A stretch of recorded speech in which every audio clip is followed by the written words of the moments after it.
사회에 큰 문제가 발생하면 여야 정당 상관없이 사태 해결에 만전을 기해야만 합니다. 모든 가용 수단을 동원한 문제 해결이 최우선되어야죠. 하지만 한국에선 이런 모습을 기대하기 힘들죠. 누가 정권을 잡든 간에 문제는 늘 발생하는데 야당은 건수 잡았다고 물고 늘어지며 여당은 왜 물고 늘어지냐며 징징대기만 하죠. 그래서 정당과 정치인들은 문제 해결보다는 자기들에게 향할 비난거리를 줄이는 게 최우선이죠. 국민이 진정으로 원하는 건 선 문제 해결, 후 책임자 문책인데 말이죠.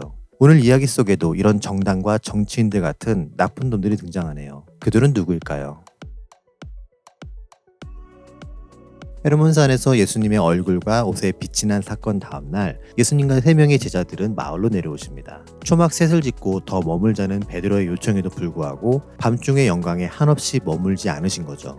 이처럼 예수님께서 사람들과 함께 하시려는 이유는 결국 하나님의 말씀을 이루고 보여주는 수단이 사람이기 때문이죠. 그래서 우리도 세상에 나가야지만 사람들에게 하나님이 누구시며 예수가 어떻게 사셨는지를 알릴 수 있죠. 그것이 바로 바울이 말한 그리스도의 향기가 되는 것이고요. 예수님과 3명의 제자들이 마을에 이르렀을 때 기다렸다는 듯이 큰 무리들이 몰려왔습니다. 이들 가운데 한 남자가 소리를 지르며 다가오네요. 선생님, 내 외아들을 불쌍히 여겨주세요. 그에게는 오랫동안 귀신 들려 고생하는 외아들이 있었습니다. 공간복음에 흩어진 기록들을 모아보면 경련을 일으키고 입에 거품을 무는 증세가 있었죠. 자기를 학대하고 불과 물에 뛰어들거나 이를 갈며 몸이 파리해지기도 했고요. 다시 말해 간질병 증후와 함께 귀신 들림으로 인한 비정상적인 행동들을 보인 거죠. 하지만 이 내용만으로 간질병을 귀신 들린 것으로 여겨서는 안 되겠죠. 이렇게 고통받는 아이를 위해 아버지는 뭐라도 해주고 싶었습니다. 예수님의 소문을 듣고 찾아왔으나 동네에 계시지 않았으며 대신 그곳에 있던 제자들에게라도 병을 고쳐달라 요청하죠. 당시 문화상 제자는 곧 스승의 복사품과 같습니다. 스승의 레벨에 따라 제자들도 그에 준하는 대우를 받았죠. 그래서 예수님처럼 치유의 능력까지 있는 스승이라면 당연히 그 제자들에게도 비슷한 능력을 기대했죠. 더욱이 지난번 전도여행 당시 예수님으로부터 능력과 권한을 위임받아 제자들이 직접 병고침도 했기 때문에 지금 아버지의 요청은 자연스러우면서도 합리적인 게 되죠. 그런데 문제가 발생하네요. 제자들이 아이의 병을 고치지도 못하고 귀신도 쫓아내지 못했죠. 예? 안 되는데? 아 왜요? 베드로, 안드레, 요한을 제외한 나머지 9명의 제자들은 아무것도 할 수 없었습니다. 이들은 다른 3명에 비해 부족했다거나 어떤 대단한 차이가 있어서가 아니라 능력에 대한 믿음이 없기 때문이죠. 지금 예수님이 안 계시지만 그건 문제될 게 없어. 이전에 내가 귀신을 제어했던 건 주님으로부터 위임받은 권한 때문이지 나의 기술이나 능력이 아니니까. 그렇다면 지금도 예수님의 이름으로 할 수 있어. 이런 믿음이 없었던 것이죠. 지금의 우리도 제자들과 동일합니다. 살면서 겪는 큰 어려움을 이겨낸 후에 하나님의 은혜였다고 말하죠. 시련과 아픔이 커서 극복하기 힘들었지만 모든 것이 은혜였기에 가능했다고 고백하죠. 이때 우리는 나의 의지와 능력보다 그분의 은혜가 더 크다는 인정을 한 거죠. 하지만 또다시 새로운 어려움과 문제를 마주하게 되면 이전에 했었던 고백과 기억은 감쪽같이 사라집니다. 영적 근육과 내성을 바탕으로 이 또한 헤쳐나가자라는 생각보다는 당황하고 낙심하며 넘어지기 일쑤죠. 그래서 내가 경험했던 그분의 은혜와 능력은 떨어진 빵가루같이 작게 느껴지고 지금 날 짓누르고 있는 위기와 고난은 하늘에 낀 먹구름보다 더 커 보이는 거죠.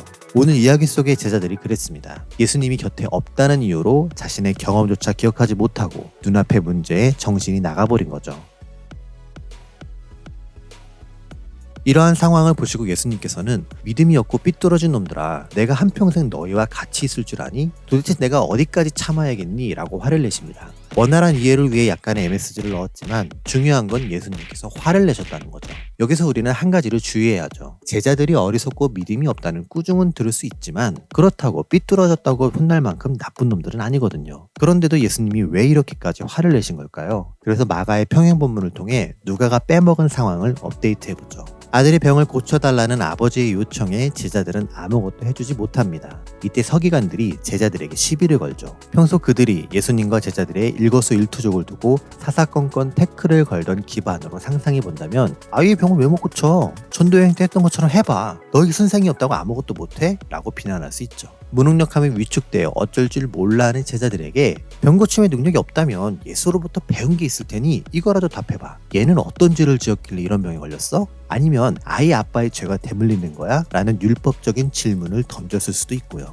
설령 제자들이 병을 고쳤다 하더라도 너희는 제자니까 아직 훈련생인데 선생인 예수는 그렇다 쳐도 너희는 도대체 무슨 권한으로 이런 일을 하는 거야? 라고 공격했을 수도 있죠. 왜냐하면 예수님을 인정하지 않았던 서기관들은 이래도 지랄 저래도 지랄 뭐가 되었던 무조건 까고 보는 프로 불편러들이니까요. 이래서 사람은 평소 이미지가 중요해. 불이 나면 원인을 찾을 게 아니라 화재 진압부터 해야 합니다. 수화기 분말이 이리저리 날리고 뿌려지는 물로 인해 물건들이 젖더라도 일단 불을 끄는 게 급선무죠. 마찬가지로 사람이라면 귀신 들려 고통받는 아이를 위해 마음 아파하고 어떻게 도와줘야 할지를 고민하는 게 인지상정이죠. 하지만 서기관들에게는 그러한 안타까움과 염려가 전혀 없었죠.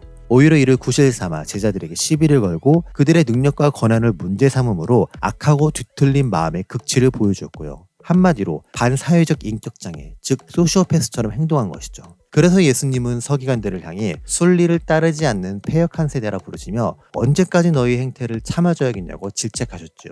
또한 이러한 상황을 초래한 제자들을 향해 위임받은 능력을 잊어버리고 믿음으로 행하지 않음을 혼내셨죠.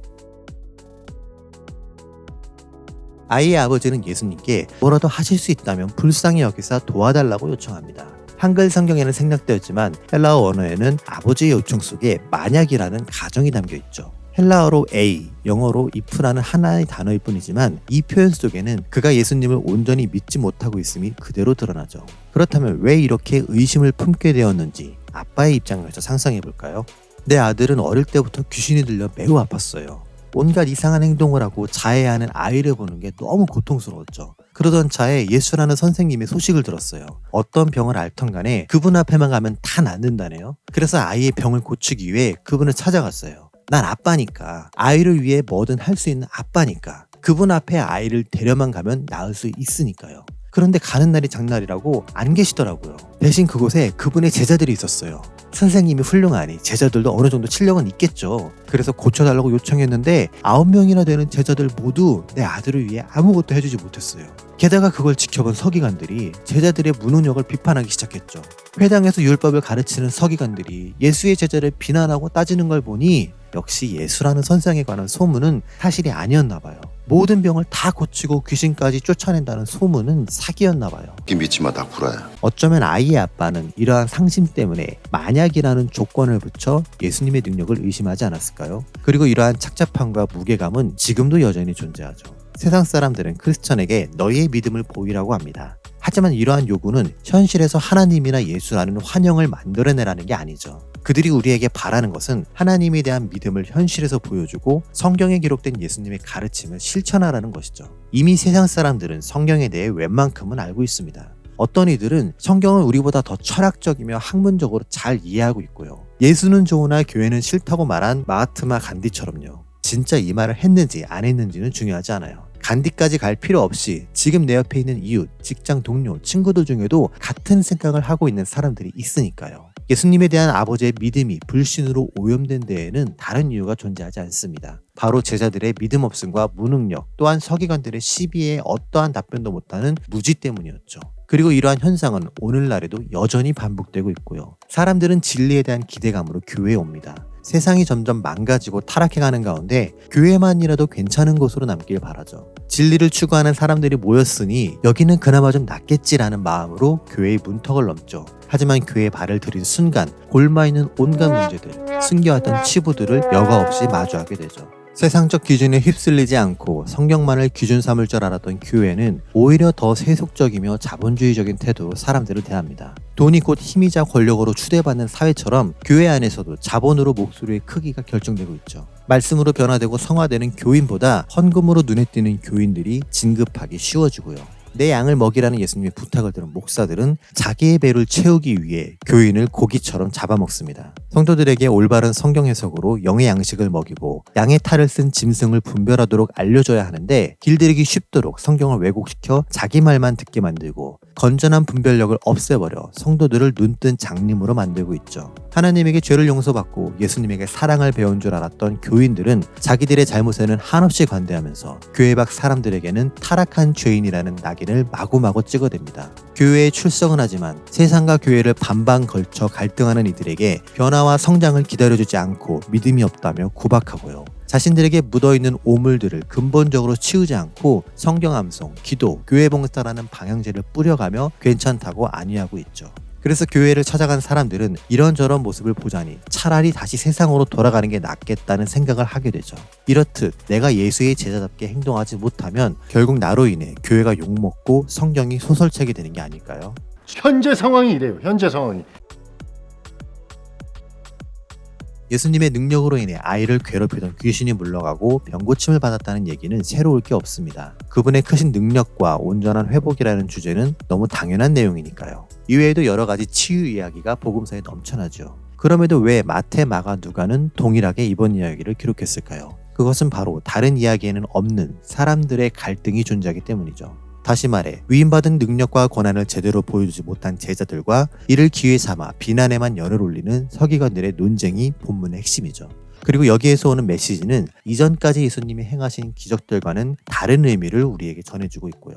만약 제자들이 전도 여행 때 경험한 능력과 권한을 기억했다면 이번에도 예수님의 이름으로 귀신을 쫓아내고 아이의 병을 고쳐주었을 겁니다. 만약 서기관들에게 고통받는 아이를 향한 안타까운 마음과 위로가 있었다면 제자들을 비난하지 않고 하나님의 도우심을 구하며 아버지와 함께 예수님을 기다렸을 거고요. 하지만 제자들에게는 하나님에 대한 믿음이, 서기관들에게는 아파하는 자를 향한 긍휼함이 없었죠. 제자들에게 예수님의 능력은 잠시 존재했던 과거의 추억일 뿐이었고 서기관들에게 율법의 정신은 자신의 입지를 위한 종교적 지침일 뿐이었죠. 그래서 예수님에 대한 소문으로 여기까지 찾아온 아버지는 제자들과 서기관 그 어느 누구에게도 하나님을 느끼지 못하고 예수님을 보지 못한 것이죠.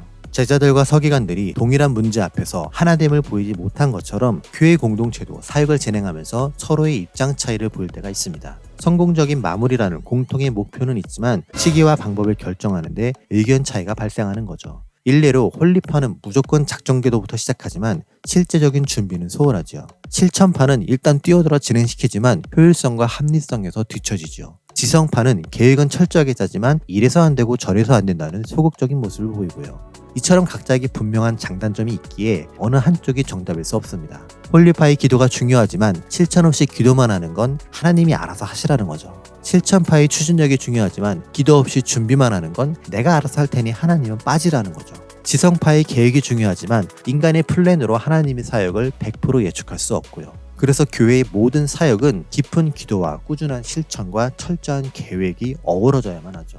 공동체 안의 의견이 충돌하고 대립이 발생할 때 중요한 것은 합력하의 선을 이루는 것입니다. 준비할 사역이 눈에 띄는 결과를 얻지 못했다 하더라도 이 과정에서 우리 공동체가 서로를 이해하고 협력하는 마음을 배우게 되었다면 그게 더 큰 열매가 되는 것이죠.